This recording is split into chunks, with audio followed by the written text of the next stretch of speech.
जय श्री कृष्णा। सभी को नमस्कार। आज हम बात करते हैं पंचांग के बारे में। पंचांग के 5 अंग होते हैं: तिथि, वार, नक्षत्र, योग और करण। और जितने भी मुहूर्तादिक कार्य हैं उनमें इनका उपयोग किया जाता है। लेकिन इन 5 के अतिरिक्त भी पंचांग में कई चीजें ऐसी होती हैं, इन बातों का भी जानना आवश्यक होता है। तो इसी प्रकार से आज बात करते हैं अयन के बारे में। अयन क्या होता है? अयन 2 होते हैं, उत्तरायण और दक्षिणायन।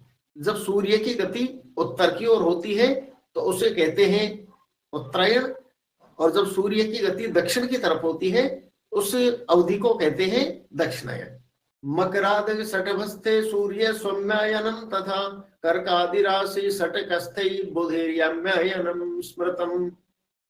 मकर आदि 6 राशियों में सूर्य के रहने से सौम्यायन, और कर्क आदि 6 राशि में यम्यायन कहलाता है।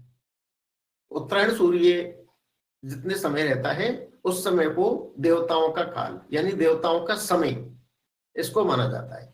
इसको बहुत ही शुभ समय माना जाता है। और ये जो उत्तरायण सूर्य है ये भी 6 महीने रहता है और दक्षिणायन सूर्य भी 6 महीने।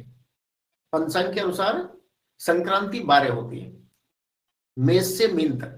सूर्य जब जिस राशि पर होते हैं उसको बोलते हैं संक्रांति। जैसे मेष की संक्रांति, वृषभ की संक्रांति, मिथुन की संक्रांति। तो इसी तरह से मकर की संक्रांति से और 6 महीने मकर, कुंभ, मीन, मेष, वृष और मिथुन। मिथुन की संक्रांति तक सूर्य देव उत्तरायण रहते। और कर्क की संक्रांति से कर्क, सिंह, कन्या, तुला, वृश्चिक और धनु। धनु की संक्रांति तक सूर्य देव दक्षिणायन रहते हैं। ये उत्तरायण का जो समय है ये बहुत ही शुभ माना जाता है। और अधिकतर जो मांगलिक कार्य हैं, चाहे गृह प्रवेश के कार्य, देव प्रतिष्ठा के कार्य या अन्य मांगलिक कार्य, वो उत्तरायण सूर्य में ही किए जाते हैं। तो हमारे जो सात्विक देव हैं उनकी जो प्रतिष्ठा के मुहूर्त हैं वो उत्तरायण सूर्य में ही होते हैं, दक्षिणायन सूर्य में होते ही नहीं। जैसे भगवान विष्णु, भगवान राम, भगवान कृष्ण, भगवान शिव, श्री हनुमान जी, इन सभी देवों के देव प्रतिष्ठा के जो मुहूर्त होते हैं वो उत्तरायण सूर्य में ही होते हैं।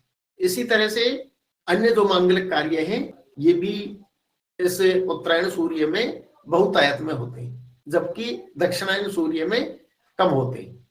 उत्तरायण में सूर्य रहते हुए यदि किसी बच्चे का जन्म होता है तो उसे भी ज्योतिष की दृष्टि से शुभ माना जाता है। और यदि किसी व्यक्ति की मृत्यु उत्तरायण सूर्य में होती है तो हमारे शास्त्रों के अनुसार ऐसा माना जाता है कि उस व्यक्ति को सद्गति की प्राप्ति होती है, अर्थात उसे स्वर्ग या वैकुंठ की प्राप्ति हो जाती है। और इसका एक प्रमाण भी है। भीष्म पितामह जो कि महाभारत के युद्ध में उन्होंने युद्ध किया था, और जब वो सरसैया पर थे उस समय सूर्य देव दक्षिणायन थे। भीष्म पितामह को इच्छा मृत्यु का वरदान प्राप्त था, इसलिए दक्षिणायन सूर्य में भीष्म पितामह ने अपने प्राणों का त्याग नहीं किया और 58 दिन तक भीष्म पितामह सरसैया पर रहे। और जब सूर्य देव उत्तरायण हो गए तब जाकर के उन्होंने अपने प्राणों का त्याग किया।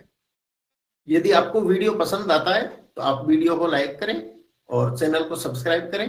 धन्यवाद।